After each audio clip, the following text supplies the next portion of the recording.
we're live.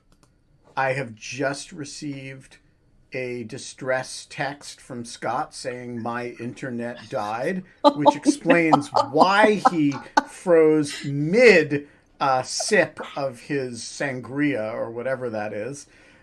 It is Friday, July 23rd, 2001, cheese night. 5:01 p.m. We are a minute late because of Scott. Scott returned yesterday from Los Angeles, where he, decided that the problem with his neighborhood was that you could walk places and yes, you could buy things at from merchants who were not major retailers, and that there were terrible problems of public transportation. Like, for example, there was public transportation. And so, Scott, we are actually privileged to have here the new LA version of Scott, which is really different, I think. That's so true. It's so you know me so well that you were able to just read me as if I was like an open book or something. I really feel exposed, but I also feel seen. So I feel both ways. I would just say that, yes, I do. I feel like I'm much more chill about certain things. I think it may be partly the AirPods. I think, but also I do want to say, though, that the fact that I'm chill doesn't mean that I'm not also critical. But but when you say you're chill, don't you mean you're chill about some things that, but not chill about others? Yes. I've always found in LA that, people, you go to LA and people are much less worried about, I don't know, the fate of democracy or, certain things that stress us out a lot. But they all have, eating disorders. They're much less chill about, making sure they get to their next plastic surgery appointment. I've also heard that left-hand turns are a very, very, very horrendous deal. Stressful thing, yeah. But I will say, though, no joke, which is that they're totally stressed out and they have every right to be by climate change. It really is. You cannot avoid it. It's I would say, the fear of fire is really front and center, and it looks brown all around. There's just real issues about having enough water. California's going through a severe drought, so that they're kind of very focused on that, which I think I think that's the well placed anxiety. So Scott, the big change in your life, as best as I can tell, is the acquisition of AirPods. Well, that's not. It's just not. It is not just. It's not just AirPods. It's the kind of freedom and the protection against bullying that I've experienced at this show, and it's been very. He couldn't sustain it without laughing. Yeah, it was going to be good though. Yeah, right. I know. Okay. Oh, anyway, I don't know why I just laughed. I was thinking about something I heard in California. But I had some views about how we might change or improve in lieu of fun. Well, I think you should deliver them. Okay, but I don't want to hijack the show or anything. So if we have business to conduct, we should do it. I would love to hear what your West Coast meditations have fraught. I only want to hear them if they're accompanied by a PowerPoint. No, they of course accompany with a PowerPoint. Can you please give me sharing abilities here? You have Oh, okay, that's right. Good. Okay. So I go to share screen, and then I share PowerPoint a slideshow. Here. So while Okay, Scott's perfect. setting that up, Here, can you see this? yeah, we can. Okay. Okay, so should I go through them? It's not going to be long. And should I go through them now? Yeah. Okay. Okay. I just want you to know also that this could be painful. Okay. Okay. Ben, all growth is pain. Okay. Thank you, Genevieve. That was actually really well said. Okay. So the first one, okay, here. The first one is, I think we've been engaged in a lot of HIPAA violations. Like when we say to people, how are you doing? Shit like that. I think that's like really, so I think we need to be careful about that. That's one. Okay. Yeah, no. Can I say I think we should probably ask no questions of anybody because they might disclose medical information, or maybe we should have a disclaimer before each question. I think now I'm not asking you for medical information, but, and then the question could follow that. No, I think I think that's really prudent. So like we'll just begin everything with a disclaimer, a HIPAA disclaimer. Okay. The second one is less humiliating other folks about like things like audio problems. Like that's another thing that it just hit me when I was in California. I was hiking with my buddies, and then all of a sudden I said, less humiliating. Whoever it is, it could be Genevieve, it could be Kate. Could be anyone. Can I, without asking you for any medical information, can I ask you a question about that? Sure. Again, right, but like, don't make sure it's not a HIPAA violation. Right. I want to make sure. So, no private medical information in the answer, please. But what's the proper amount of humiliating other hosts, e.g., audio problems? I mean, clearly we're too much, but is it like, are we at 160% of the right amount, or 105%? What like how much should we cut it by to optimize? Well, the thing is, it's a great question. I have high cholesterol, but a lot of it is the good cholesterol, so it's not so bad. Yeah. Oops. Looks like we had a HIPAA problem there. Oh, yeah. That was my bad. There's like no question that was my bad. Okay. Okay. I feel like I answered your. Here's the next improvement too, in lieu of fun. Okay. Like you want to introduce this idea of like spelling cheese night differently with the Z and leaving out the GHT because you think it's going to be more fun that way. I think it cheapens it. I'm just saying. I'm just one person. But what if we have a cheese night that's focused on cheese whiz?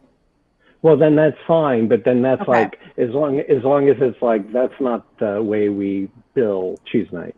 Okay. Well, I want to bring in. I mean, leaving out the GH, and including an E, makes it like less. Dignified. But it makes it more American, because we don't pronounce things nicht or in this country, and so it really brings it up to date and may make it more relevant to the youth. But then are we going to be concerned with like lactose infused lice and like nits then? Because how does one pronounce that then? Right. Well, right. So are we supposed to now have lactose tolerant cheese night and things like that? It's a slippery slope. It does seem risky. Yeah. My blood pressure's been really high lately. Once we start talking about anybody's lactose intolerant, we get back to point number one. It's so hard not to violate HIPAA. It is. Gosh, it is. Okay, now here's the next one. Next one is, can I get reimbursed for that goat's milk, please? I just have not gotten, I spent a lot of money on the goat's milk, and you said I didn't need a receipt. All goat's milk is reimbursable, as you know, from the Goat's Milk Fund, which is currently depleted, and I'm sorry, there's just nothing I can do about that. Okay, You know, we have to. We're gonna have to. I'm gonna have to sell some more merch because this is. It's really like I tell my family, oh, don't worry, the show is paying for like these gallons and gallons of goat's milk I'm buying, but it turns out that like I'm out of pocket on it, and it's like that's just not fair to them. yeah, mean, I think uh, uh, this is why at the Yale Law School there are faculty budgets, faculty that, and I think we should have yeah, Heather Gerken, the dean of the Yale Law School, on the show to find out why Yale is not uh, uh, reimbursing the goat's milk. okay, I will. I will arrange that. Although I think it will be a bit embarrassing for you. Well, If I do this, if we have Heather Gerken on the show, we will of course, talk about whatever private medical information we can get her to disclose, and the answers to that we will try to do in a fashion that avoids humiliating other hosts. I hear you. By the way, I just want to say that, like, that's all Heather needs is to come on the show and engage in massive HIPAA violations. That's right. Telling you, yeah, maybe we shouldn't do that. Yeah. Okay. I just may eat the whole thing. I mean, that is, I just may, whatever. Okay. I shouldn't have brought this last one up. I don't think it was as appropriate as the other I think it was ones. a little beneath you, actually. Yeah, it was, but Genevieve said I should. So I just want to. It's on your mind. Okay. I mean, please take any of these under advisement. Okay. I'm gonna unshare now. Wow. So let's have a poll of which of Scott's suggestions do you think would most improve in lieu of fun? Question mark. What was remind me of them in order? Fewer HIPAA. HIPAA. Right. Less host humiliation. Right. Where that's humiliating the post, not doing things after you humiliate people. But no cheese night, and what was the fourth one? The fourth one was reimbursement for goods. Oh yeah, reimbursing. Yeah. I think Kate's here too. I've tried to bring her in, Kate. but she's not. Oh no. Okay, the poll is up. She is currently she is in the Greek chorus, but my efforts to bring her on screen have so far not succeeded. She is in the wilds of Montana, where rural internet, goes to die. All right. So, but one person who is around and who has a matter to discuss with us is Mr. David Botts, who we have not seen in a while. So, Mr. Botts, whoa, there you are. Hi. What is on your mind other than Paula's cheese plate? Well, we've got cheese plates. We have a dog. we have a West Coast. But no Montana. A little something for everybody. So the Olympics are kicking off, and I am wondering, what are you going to do? Are you going to watch them? There is a little bit of there's some controversy involved here in Tokyo, and I'm curious to your all's take on the issue of Olympics. What do you think, Genevieve? Are you going to be watching the Olympics?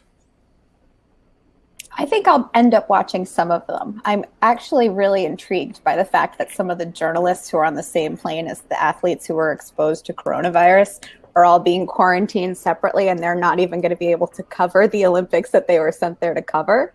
So I'm watching that story because I think that's really interesting. I think that it's also going to be interesting to see how the Japanese citizens, how their mood may evolve over time with the Olympics. And it's going to be a very interesting news story. But I'm a big sucker for the gymnastics. So I always watch that.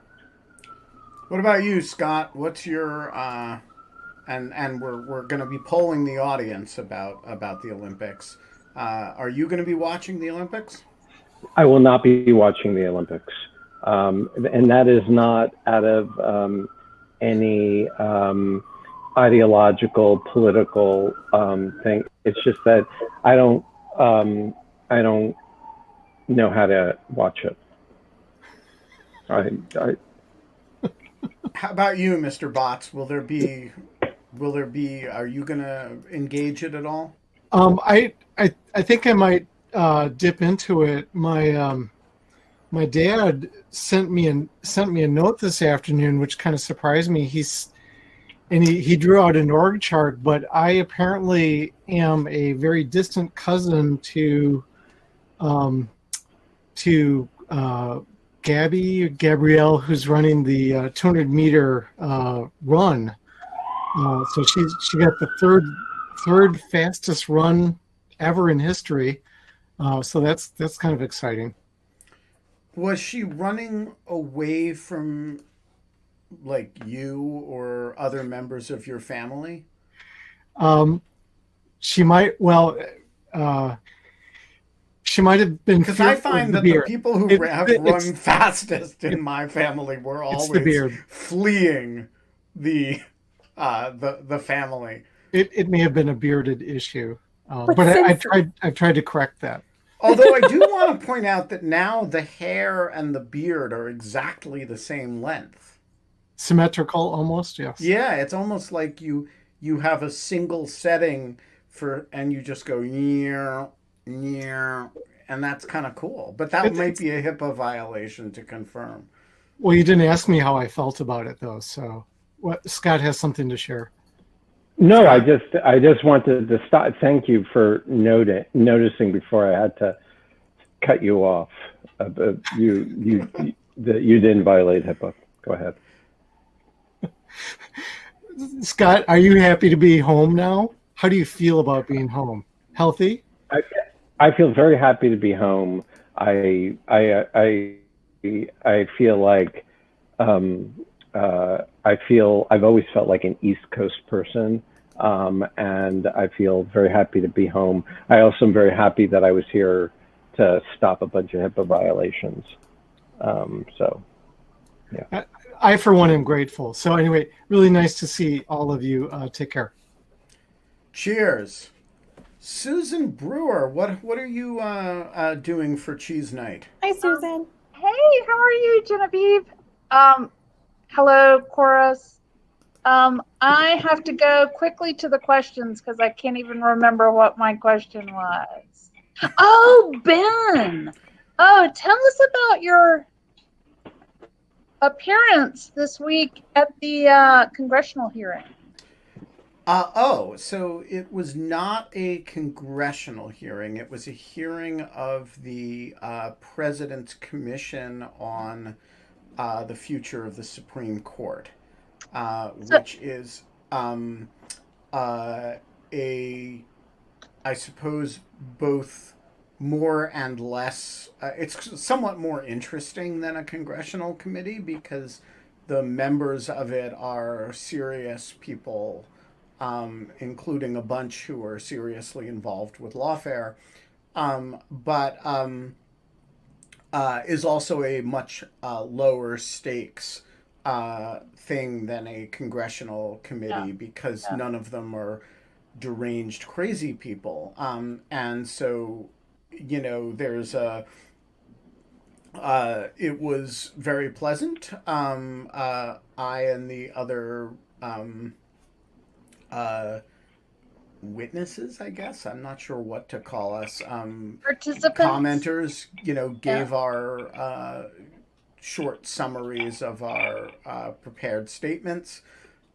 There were some very uh, polite, friendly exchanges with commissioners, and I came away from it fairly impressed with the commission, which seems to be genuinely hearing from a diverse array of people about a diverse array of questions. And I have no idea where they're going with this, except that they do seem to be being very thorough about it. So, um,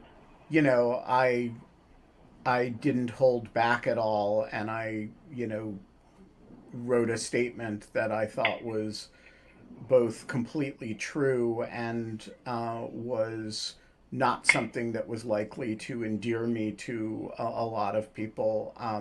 And I don't know how it was received by the body of the people on the commission, but none of whom are the people whom it targets for criticism. But it certainly it generated some interesting questions, and I'm sure it will be given the deference which it is due, which is to say none. Um, Well, but I mean, we have to be careful. We're not violating any HIPAA um, things. But would you well, I be mean, there willing? are those details of Commissioner Rick Pildus's medical history that I would disclose if I knew any of them. Well, but No, what did you? that would be a HIPAA violation. It would be What a HIPAA what violation. did what Yeah. did you tell them? What did you say? Well, let me share it in the chat, and I will. Uh, and the those who are interested um, uh, can read it in its entirety. The basic gist of my testimony is that uh, oh, it looks like Brookings has not posted it yet. Well, that's very odd. Um, uh, I'm not sure why that would be the case. I will have to dig it out, and there Yeah. it is.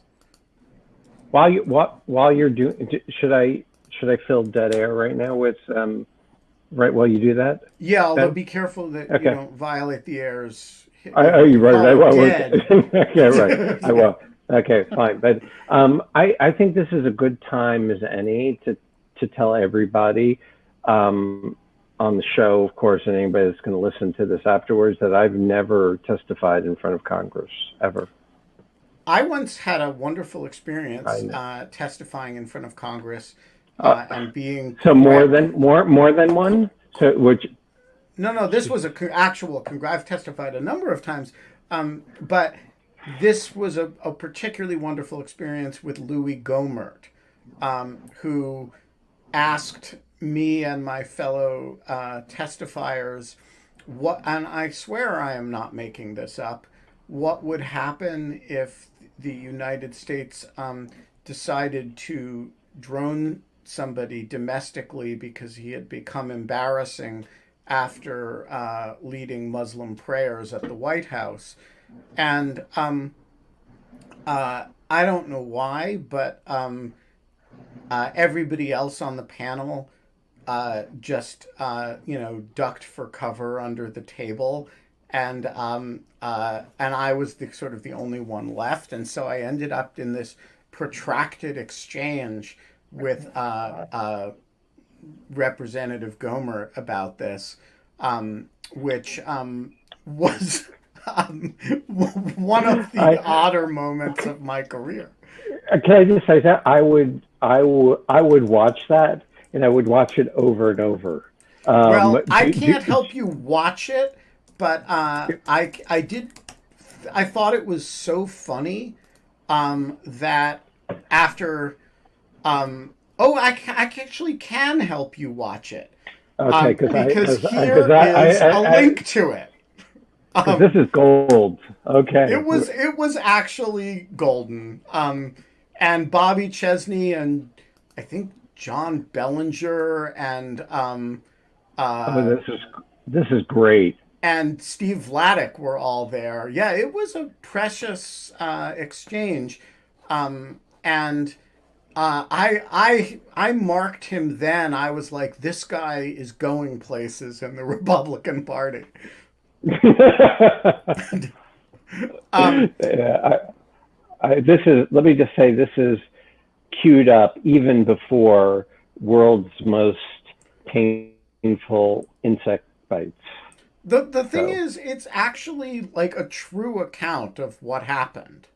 And you know, it's one thing to ask me this question. It's another thing to ask Bobby. Bobby Chesney is a pretty staid guy, you know, and Vladek was at the time very young. He's, you know, I think he'd be more game for this interaction now, but so it was a fun little moment. I'm gobsmacked. No, just if you think I'm exaggerating, just watch it. I don't, and I have saved it in my tabs that I will be watching immediately after Cheese Night. Yeah, I mean, oh, absolutely. I mean, I think that's what we're all going to be doing right after Cheese Night. So speaking of Cheese Night, we're trying to get Kate on, but you know she's in Montana and like the internet doesn't work there. Yeah. Which is not a good excuse because it works in Estonia. There she is. Hi, Kate. Hi. You crack me up, Kate. I have literally just like an entire house full of chickens right next to me. They're all baby chickens. They're all running Did you around rescue being cute. any of Can you them? see them? No, they're all fine. No, we can't. We They're can't gonna see be anything eaten someday. But besides that, you really can't. So to conserve bandwidth, I'm going to turn off your video so that you can talk, but we might have a chance of hearing you. Okay, that's fine. Do you have maybe cheese? they're like chickens behind me. I had a block of cheese that was the size of the Montana for lunch a few minutes ago. It was roughly 4 inches by 4 inches by 15 inches long. Wait, and it was just a lot of cheese. Wait, I'm sorry. What kind of cheese was it? It was cheddar. Cheddar. Okay, sharp or extra sharp or? It was raw milk cheddar. Wow. Raw milk cheese is always better. And what do you think? What did you think of Scott's suggestions for improving in lieu of fun? I missed them all because I was busy driving myself crazy trying to get internet. I did see something about HIPAA violations. Yeah, and goat milk reimbursement. Yeah, they're right. So just to get you up to speed, I think that the 4 things were fewer HIPAA violations, less host humiliation. That is, less host on host kind of emotional violence. We have cheese night, but we not spell it with a Z and drop the GH from night. And the 4th was reimbursing for goat's milk. Oh, really? Can't we get Yale to pay for goat's milk? Yeah, well, that was Ben. There's a reason why I asked you to do this show with me. That was perfect. I seriously though, Kate, there's a really important aspect of this that affects you, which is where 2 of these come together, which is cutting fingers involves both host humiliation, jokes about cutting fingers, involves both host on host violence and HIPAA violations. Because, you talk in some detail about My medical procedures after. exactly. And so, I think we like to satisfy Scott, you might actually have to stop cutting your fingers. Right. I mean, I won't. I'm like my own person, and I can do whatever I want to. Oh, no, you cannot. No, you cannot. There's something called HIPAA, and HIPAA says you cannot ever talk about anybody's health ever. Yeah, on the internet unless Section 230 applies. Yeah. Well, I mean, I think that that's one interesting interpretation of HIPAA. Okay. I mean, not the most interesting one I've heard this week, though. But that's right. like. I'm trying to be scholarly. I'm trying not to. Man, we have some great audience questions in the serious spirit in which this episode is taking place. I would urge you all to take a look at the audience questions right now, because they are like mind-numbingly silly, and that's excellent. So we're bringing.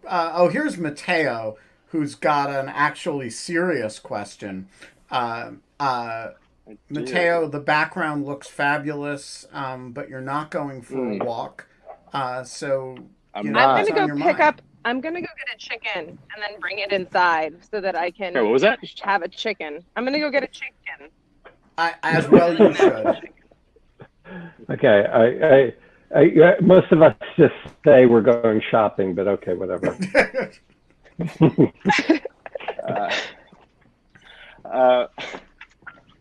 Okay. My question is for no pressure. Genevieve. I'm wondering what led you to.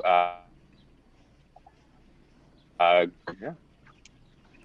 that one again, because you froze right in the middle of it, like one more Scott time. with a glass of sangria. Try it again. Mm-hmm. Yeah. Mm-hmm. Oh. Better? Yes. Can you hear me now? Okay. Yes. Yeah. I was wondering, for Genevieve, what led you to decide to go to law school? Well, I've always been a legal enthusiast. Really, the truth of it was I was working, and then I became responsible for signing off on and approving the legal fees of the firms that we were utilizing. And I noticed the disparity in what they make and what I make. And then when I got to law school, I realized that was not the kind of law that interested me. So I'm very happy that was a motivating factor, but now I am very happy that I know that's not what I want to do. It's like you bait and switched yourself. It's a daily occurrence, Scott. Okay. Right. Yeah. Do you have a sense of what kind of law you would like to practice, or Nope. not? I say just you figured out what you don't want to do. You haven't narrowed down of the many things which one you want to do. Right. Yes. Gotcha. Okay. Because there's so many interesting things. It's the law is a world unto its own, right? It is. So yeah, I think law is really interesting, extremely interesting. So if I were to be a lawyer, I think I would be a corporate lawyer. No, I really would. I think I would be a corporate lawyer. I liked corporate law much better than litigation, because I thought I liked the idea of working with people to get things done. I didn't like the idea of fighting with other people. So, on the other hand, I didn't really. I mean, I liked it better than litigation, but it was a really low bar. How long did you practice? So I for 2 summers, and then I practiced for like a year and a half in grad school, doing like family law, divorces, child custody, things like that. And then, and since I started that documentary some clinic thing. I've been doing regular law stuff. So not much, but enough to like know that wasn't my thing. Maggie Boyaris,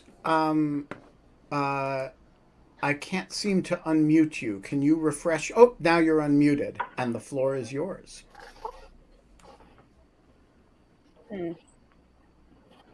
Hey. Hi. Longtime fan, first time caller. Longtime Greek chorus member, my question though. was about where all the cheese night. Yeah.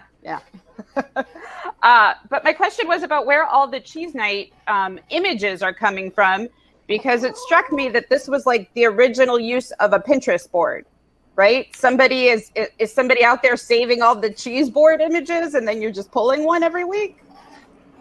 Because they're lovely. These are all real cheese boards that I have personally prepared, and they are actually being served at the Wittes house every week for cheese night, and I'm mildly offended that there would be any doubt as to that.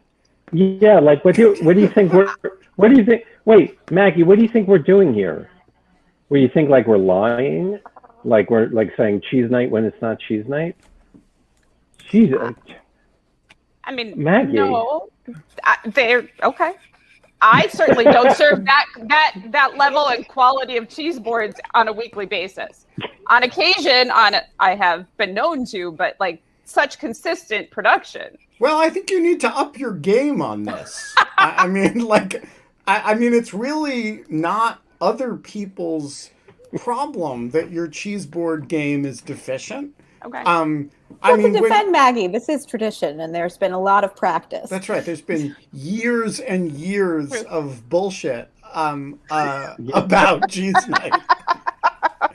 But by the way, I just do want to point out that this is the first time we have had a live chicken on in lieu of fun. It's true. It's true. Hello.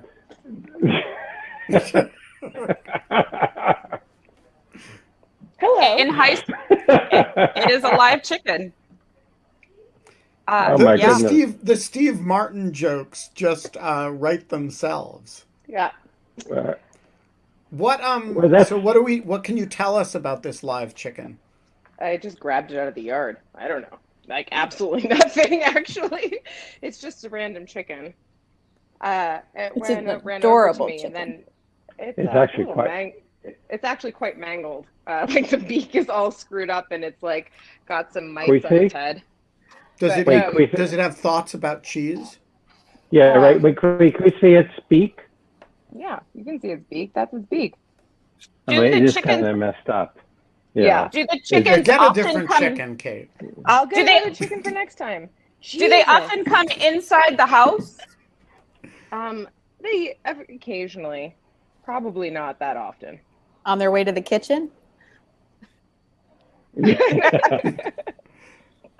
All right. Okay, we're gonna go back. You're gonna go back. Okay, I'm gonna go off video again. You can take me off video. Reverend Dr. Hillary Livingston, you have to now compete with a live chicken, so this better be good. I don't know if I'm up for that. I do have my Cheez-Its. Oh, okay. I don't know if that violates the no cheese rule, but anyway, they're yummy. No. If I bless this. Thank you. I appreciate that. You would understand like that. That's part. So I have a special dispensation for the Cheez-It. Right. I appreciate that. Thank you, Scott. I also want to point out that Cheez-Its, Alice, I don't think she's here, claimed recently on In Lieu of Fun that Triscuits are the best cracker, which is certainly among an arguably true statement. But Cheez-Its are one of the best bad crackers. Mm-hmm. Like they're not like socially presentable, but they're completely addictive, and you definitely get hooked on Cheez-Its. And so that's an argument against that point of Scott's. Okay. Yeah, I'm gonna keep eating my Cheez-Its. Yeah, Um, just no when, cheese night. right. yeah, no. When I came in a little bit late today and I walked into Scott's PowerPoint and I felt like I came into like a presbytery meeting or something, that like maybe I needed to take minutes or something. But I hope I didn't miss important business. You did, but Okay. you'll just get caught up later. But go ahead. Okay. Don't worry, I took notes. I appreciate that. Thank you. Yeah. So my question, we were talking about the Olympics. What about in lieu of fun Olympics? And if we did that, what kind of events would we have? I think that's a phenomenal idea. Scott, you also thought Munch Munch Munch Night was a good idea. No. I just to be clear, I thought Munch Munch Munch Week was a good idea. Yeah, It that's turned true. out to be I'm totally like, standing by Munch Munch Munch Week because I just finished my jar of roasted red peppers that I made using Genevieve's grandmother's recipe, and I have to say, it was worth all of Munch Munch Munch Week just to eat those peppers. So They look thank mighty you. tasty. totally defending Munch Munch Munch Week. And okay, yes, well, at Pet Noodle, Edvard Munch Week is an important thing too. that's funny.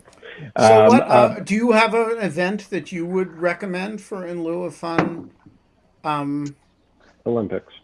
Olympics? Maybe competitive cheese board design. Ooh, What very about nice. taunting Scott? Oh, absolutely. no. That goes No, without that- saying. No, that would be very bad. But I do like competitive cheese making. And that That would be another really, one. Yeah, that would be really good. And then there could be the cracker competition, both bad and good cracker. Crackers are very difficult to make. So many options. Also, Yes, pugilism week. Oh, yeah. Right, just basically pugilism. Definitely. Right, yeah, cheese, Paula Yeah, points out that we could have Olympic weightlifting, except she would be the only one who participated in it. There we Can go. I- She could get the de facto gold. Can I change that category to bodybuilding? Because on a different technicality, I may win that. There we go. Ooh, Well done. okay. No, that's right. I was a weightlifter back in the day, so I could participate too and have Paula beat me in a chorus on host emotional violence. That sounds emotional violence. It always should be part of the Olympics, I regardless. actually think there's not enough just like basic emotional violence in the Olympics.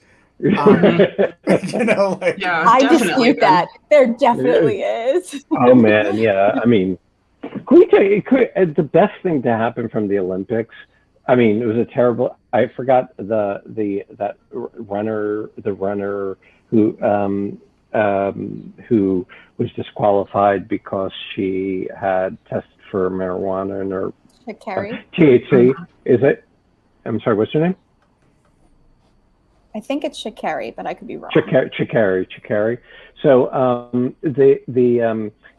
Claire Lehman, of Quillette, had this great tweet where she said that the fact that Sha'Carri had strong hair and strong fingernails was evidence of steroid use. And to me, that was like the best use of Twitter ever. Like, just to make up something that has nothing to do with anything that's racist, and then just put it out there, and then make it as a point of honor that you're not taking it down. That's peak Twitter right there. Yeah, that was peak Twitter. So that was the highlight of the Olympics for me. Okay. I really think emotional violence should be its own event at the Olympics. Right.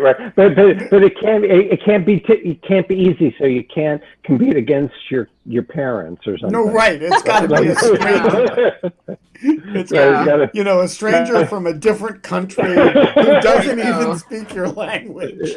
That would be something. Yeah, right. And you know, there's different events within it. It's like track and field. You know, Yeah. there's the microaggression The category. You know? Yeah. The mocking you with your own words category. Right. What would be the uniform for that? Because there's been controversy over different uniforms and things. Like, you know, would that be part of what the other guy what the other guy's wearing, but ironically, Right. you know, Definitely. like, For example, to you know, just- the U.S. team would come in, and the Iranian team would come in wearing the U.S. team's uniforms. And then that would be an example of you know, how you do it. Yeah. Lots of All right. possibilities. Yeah, a lot of possibilities. It looks like Scott's frozen again. That's too bad. Ooh, Judy has a really good point. The passive aggressive, nothing, I'm fine. Yeah, that's Passive aggression should definitely be, that's an its art own form event. when it's Yeah. done well. I also Yeah. liked Oblio's "How about the Olympic airing of grievances?" It reminds me of Festivus, which is one of my favorite holidays. All right. Thank you, Hillary. Thank you. Tony Cava. Whoa. That's pretty excellent. Awesome. It was the first time we've had Hi, everybody. It's the first time we've had I've been a live chicken on the show, and it's the first time we've had a Muppet.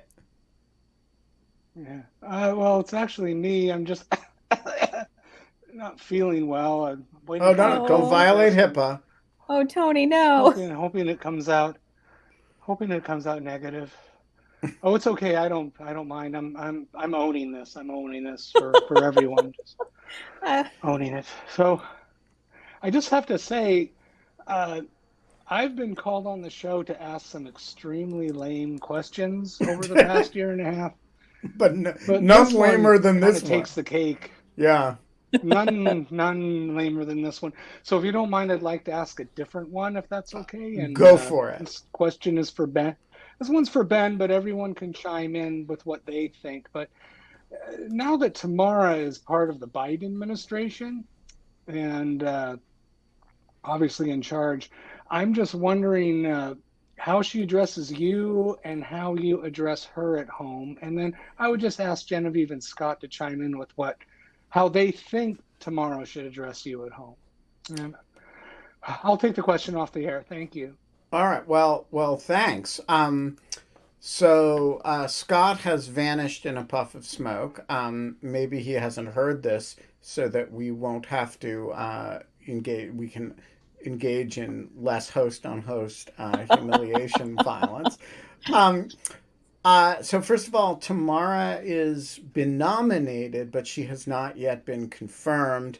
And so we are, she is still for now a Brookings Scholar. We've decided that when she gets confirmed, I will address her as Madam Assistant Administrator.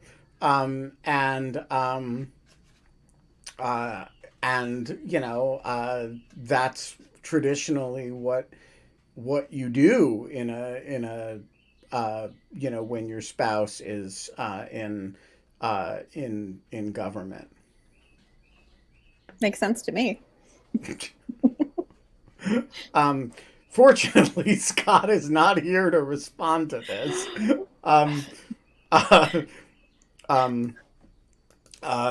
Maybe if we're lucky, he hasn't even heard it, which would be awesome. Meanwhile, let's I don't know if we're that lucky. let's change the subject. Paula, the floor is yours. Well, I have downgraded since the last cheese board that I made. This is my cheese for today. Paula, you and I are on the same page. I'm just drinking scotch myself. I mean, the cheese is more mythological than... My question was actually for Scott. Maybe by the time I finish answering it, or you guys could actually respond, because I think it is broad. Do you ever get frustrated by how little some people internalize or take seriously like very important ideas that you find like important to take seriously. I think there is an actual like theory behind this as well. Like when you find something to be super important, you realize how little people take it seriously. And Scott's back now. He is. Paula, just a quick clarification Sorry on about that. this. Is this the person internalizing their own, what they purport to be their philosophical beliefs, or is Yes. it your philosophical beliefs? No, theirs. Okay. I'll join to re-ask it in a better way. Okay, so Scott, my question is what do you think about how seriously people internalize or take seriously like the implications of philosophy? And what I mean by that is like I see so many like pieces of wall art with philosophy on it, and it's just like it's like been commercialized, right? It really does mean nothing. But at the same time, you know, there's great pieces of philosophy and art and literature. And I've read by Tolstoy, I think it's A Confession, and he takes his philosophical beliefs so seriously that he goes into a depression and contemplates suicide. Yeah, and it's really frustrating when all those students with the Carl Schmitt, you know, poster don't take the sovereign is he who defines the exception seriously in their own lives. You know, I hate that.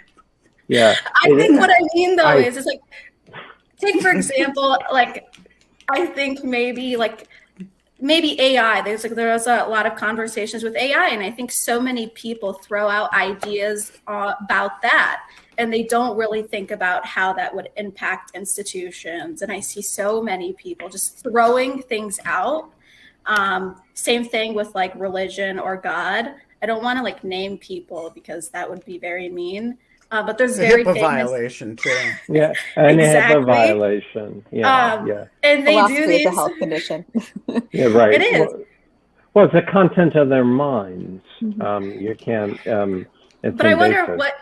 if you think there's a balance to that, because I do find it very annoying when people don't take seriously these ideas. But then when you take them too seriously, you do have people who wind up very depressed, thinking about very like meta ideas or contemplating life all the time.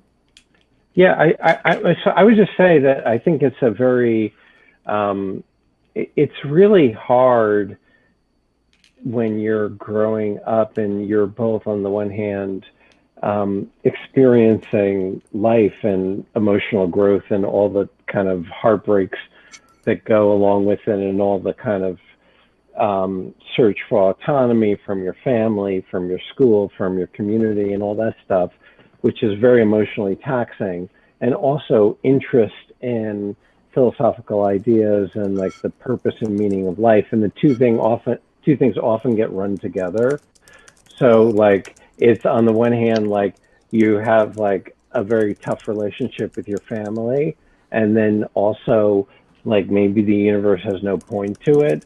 And so the two things get connected in people's minds, like, oh, the reason why I feel terrible is because the universe has no point.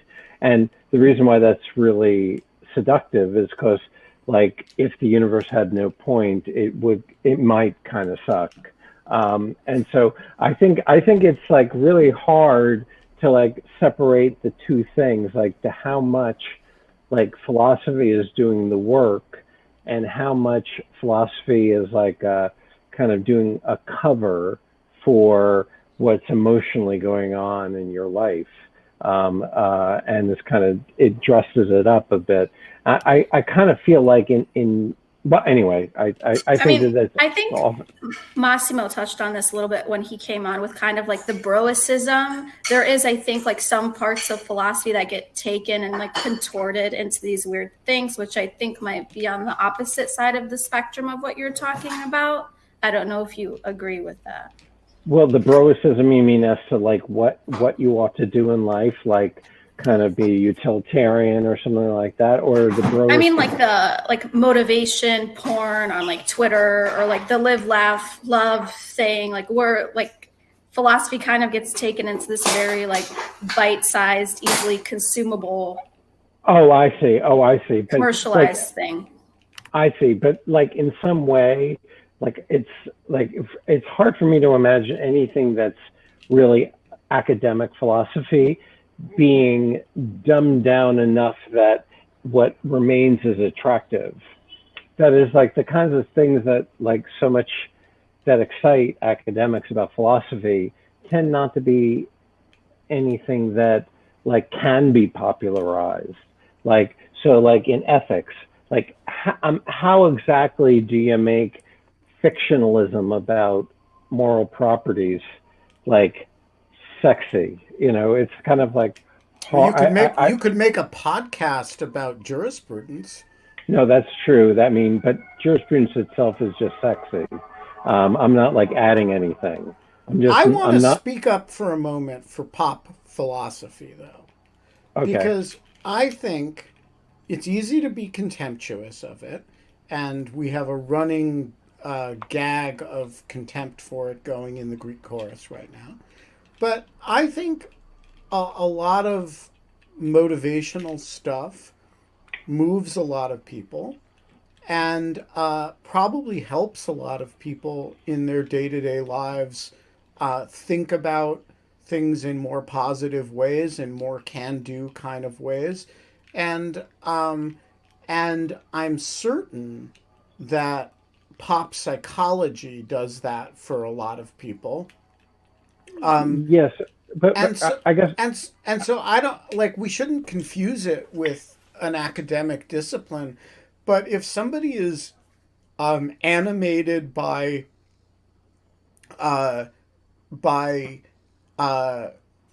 easy to distill philosophical ideas that are maybe quite distant from where they originally came from, I think that's fine, and it's like it's nothing to be contemptuous of if people write something on the wall that's or on a poster on the wall that's ultimately from I don't know, from Sister Mary Carita, and it makes them feel good. I'm totally down with that. Do you think though that they're internalizing? Like I'm thinking of the person on like their eighth, Tony Robbins, Jordan Peterson book saying that like this is like they're on the way to like manifesting whatever it may be. I think I don't know if you know the